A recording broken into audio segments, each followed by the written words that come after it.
Ben, are there topics you want us to touch on with 20 minutes remaining? We could do which of the big three win and what does Apple mean for it? It would be interesting to hear Aaron's bet on this. Who do you guys characterize as the big three these days? We were talking about this specifically in the product of Copilot, right? So you basically now have, OpenAI with ChatGPT. You have Microsoft with Microsoft Copilot, and you've got Google with Gemini. Apple doesn't have one yet, but they'll likely have some product this year. All those first three companies all have structurally very different advantages, incumbent advantages, right? And so I think part of the question is like, which one of those advantages win in that like product category? Or maybe your answer is none because you think the Copilot will be just like displaced too quickly. This is a good question. I think Apple's going to do quite well if I have a metaphor under which I think they would succeed incredibly well. And Google too, because they both own the terminal relationship to the consumer on the most fundamental level possible, which is the hardware, right? Particularly in mobile phones. And if you go back to the Arc search example, right, we've got AI spewing content all over the internet, and you've got your terminal aggregator, which is the browser. It might as well be the device, right? Then the device becomes, as always, the gateway into the universe of things. And so if they can move AI onto device, they keep winning the sort of aggregation of digitally mediated value, at least as far as a consumer gets. So I still think they can do quite well if you own that hardware. This is one of the reasons I think Zuckerberg is so hell-bent on getting his flavor of hardware out there, right? It's always been an existential threat for them.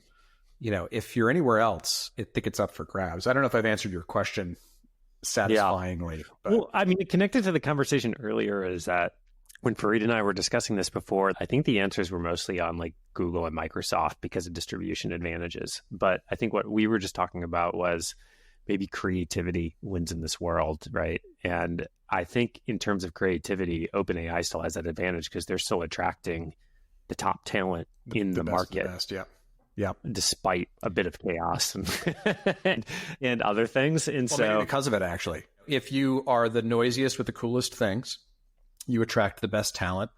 And maybe, what happened? Who knew what, when? Did they secretly develop AGI? Well, I don't know. I mean, could they have developed AGI? I might want to go work there as a result of that drama.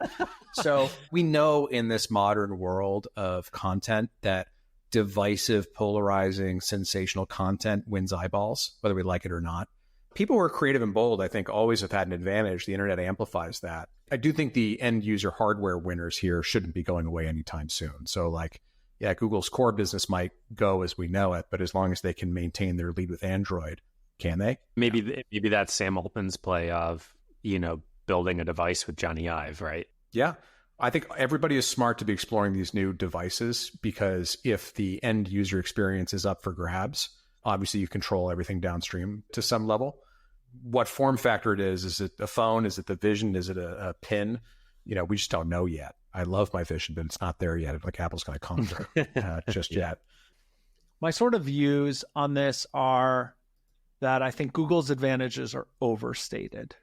I think search is under more threat than we think it is. I think you're already seeing it amongst early adopters with things like Perplexity, even just ChatGPT, et cetera.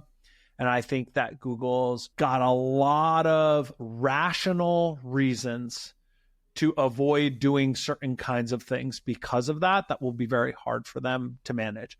I'm not even talking about like whatever the flavor of the day argument about Google is around culture or whatever. I'm just talking about raw business stuff, like classic disruption theory things that make it really hard for them to hurt themselves. And they have done this in the past, but never around the engine that prints most of the money.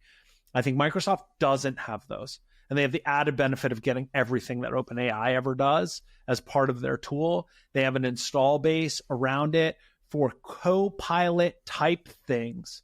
I think Microsoft is in a really good position. They have 1 billion plus O365 users. They also own 75% of the desktop operating system market, which people forget, which is a big deal, especially for knowledge work.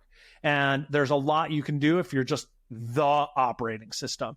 And so I think their advantages are less disrupted by this technology and more complemented. If Apple does it, I think they have the biggest, from the consumer perspective, the best opportunity of yes, all. Again, I agree. They have the same advantage Microsoft has. They have the device all the way down to the hardware too, which is a big deal. So they have even more than Microsoft, right? Because they control the silicon. So I think there's a lot that they have. Out of those three, I'm most bullish on Apple, and yeah. I think Google's an interesting one because they're probably deeply constrained by their core cash cow, and until the internet takes it away from them, they're not going to do much to change it.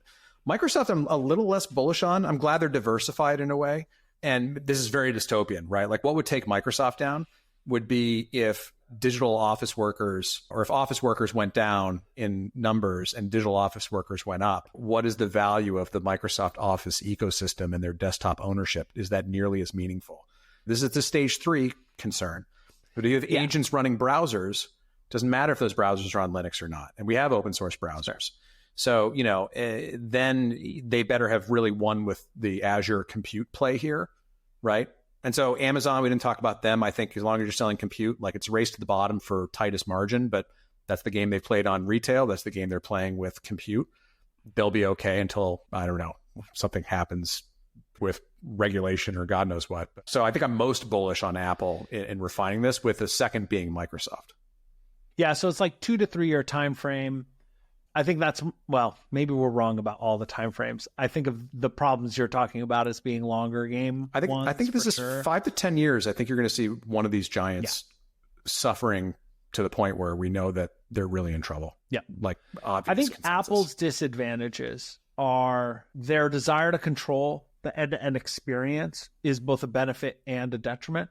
The benefit is they own everything down to the silicon. If they want to build their own Grok TPU type chip that is on hardware, does everything, interacts with all your apps automatically, knows how to write custom code on the fly using their Objective-C to make apps do things by just diving into the code and doing it. They could do that. They can do all kinds of crazy stuff. They can do it in a privacy way. They can do it in a way that humans believe in and trust. They have voice. They have control. They're in everybody's hands, right? They have those advantages. The disadvantage is the one you've seen with Siri already, which is a desire to like control the end experience so tightly that they are uncomfortable, I think culturally, but also, I don't know, in a bunch of different ways around not knowing what it's going to do, which I think you have to embrace to allow this to really unlock. So the question will be, how comfortable do they get with those kinds of things? People complain about Siri all the time, but actually, if you ask Siri for things it definitely knows how to do, it does exactly what you want it to do. If you're like, I drive in my car and in CarPlay, I hit the button and say, hey, Siri, is it going to rain today? It'll say, it's expected to rain in the next 20 minutes and stop in the next 45 or whatever. That's cool. But if I ask it anything that's like the things I would ask Perplexity, it's like, I'm sorry, I can't do that for you or whatever. Yeah, right? I'm afraid I might get it wrong. And if I did, families would kill me. And then my whole, sales narrative collapses. Yeah. Yeah. So I think that's where it'll be interesting to see if they can, how comfortable they get with that will be the thing, because their advantages are massive. Sure. But, the counterpoint here is if anybody else figures this out, what stops them from cloning it if that person hasn't taken the end user device? If they're just an app, the gateway to the human and meat space is still through this hardware. The beauty of being Apple is you can just hurry up and wait. Yeah.